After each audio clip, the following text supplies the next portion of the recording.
La fonction indirecte dans Excel 2013 va vous permettre de faire référence à des cellules de façon indirecte. C'est notamment utile si vous souhaitez créer des synthèses à partir d'un grand nombre de feuilles. Par exemple, ici, vous le voyez, je vais avoir pour chacun de mes sites les résultats pour 2010, 2011 et 2012 à l'intérieur de ce tableau. Et j'ai 5 sites, Lille, Paris, Lyon, Grenoble et Toulouse. Ici, si je regarde les différentes feuilles, par exemple la feuille Lille, je vais effectivement avoir les résultats pour chacune des années, mais aussi pour chacun des mois ici. Et je vais avoir le total ici, en C16, D16 et E16 pour chaque année. Donc, ici, je souhaite par exemple retrouver pour Paris ces différentes informations.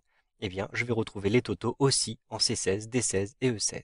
Donc maintenant, je me rends ici dans la feuille synthèse et je vais essayer de rédiger rapidement une référence pour retrouver les totaux de ces différentes pages. Donc ici, par exemple, pour le site de Lille, je vais rentrer égal, puis Lille avec un point d'exclamation, car il s'agit du nom de la feuille. Donc avec le point d'exclamation qui indique qu'il s'agit bien d'un nom de feuille. Ensuite, je rentre simplement la référence à ma cellule, donc C16, et j'appuie sur la touche Entrée. Je vais donc retrouver ici, vous le voyez, le total pour Lille en 2010.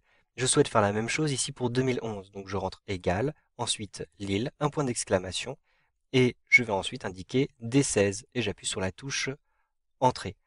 Si je souhaite faire la même chose pour Paris maintenant, eh bien tout simplement, je vais mettre le signe égal, puis je vais rentrer le nom de la feuille, Paris avec un point d'exclamation, et j'indique le nom de la cellule, C16, et j'appuie sur la touche Entrée. De ces manipulations, vous voyez qu'il y a une logique qui ressort, je vais devoir utiliser à chaque fois les en-têtes de colonne pour nommer mes cellules, et je peux utiliser ici les en-têtes de ligne pour retrouver le nom de la feuille. Cependant, je ne peux pas simplement faire une référence ici à l'élément qui se trouverait en B5, le nom de la feuille, ou ici en C4, qui est en réalité le nom de la cellule de référence, pour automatiser. C'est pourquoi je vais utiliser la fonction indirecte. Donc si j'utilise maintenant la fonction indirecte pour gagner du temps et remplir mon tableau très rapidement, je vais simplement rentrer le signe égal, puis indirect comme ceci. Ensuite, j'ouvre ma parenthèse et je vais avoir besoin de diverses informations. Donc tout d'abord, l'information qui se trouve en B5 puisqu'il s'agit du nom de la feuille. Ensuite, je vais avoir besoin d'un point d'exclamation. Donc je rentre simplement le et commercial qui me permet de préciser que je vais ajouter du texte. Ensuite, entre guillemets, je vais ajouter le point d'exclamation. Donc ici, le programme va comprendre que je prends ici le nom qui se trouve en B5, donc Lille, que j'y ajoute un point d'exclamation, donc cela fait le nom d'une feuille, et je vais y ajouter, donc à nouveau le et commercial, je vais y ajouter le nom de la cellule, donc C16, qui se trouve justement en C4. Donc je sélectionne C4 et je peux fermer ma parenthèse. Ensuite j'appuie sur la touche Entrée. Et donc vous le voyez ici, il a bien compris que je faisais en fait référence à une cellule. Si je souhaite maintenant automatiser cette formule à l'intérieur de mon tableau, il va me falloir bloquer un certain nombre d'éléments. En effet, il va me falloir d'abord bloquer le nom des feuilles horizontalement, puisque lorsque je vais ici automatiser horizontalement, je souhaite qu'il utilise tout le temps la colonne B. Donc je vais simplement bloquer ici le B avec un signe $.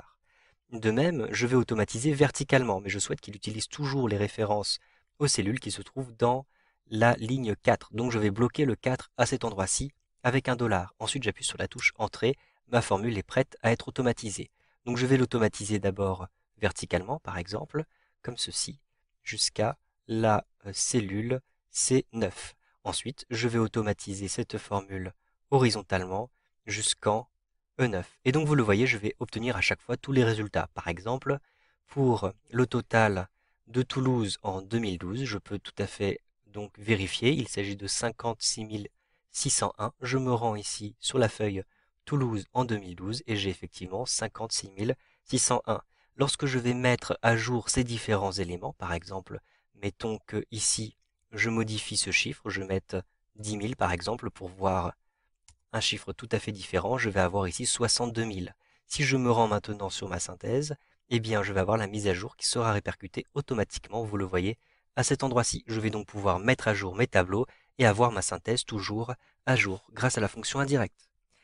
Vous savez donc maintenant utiliser cette fonction indirecte dans Excel 2013.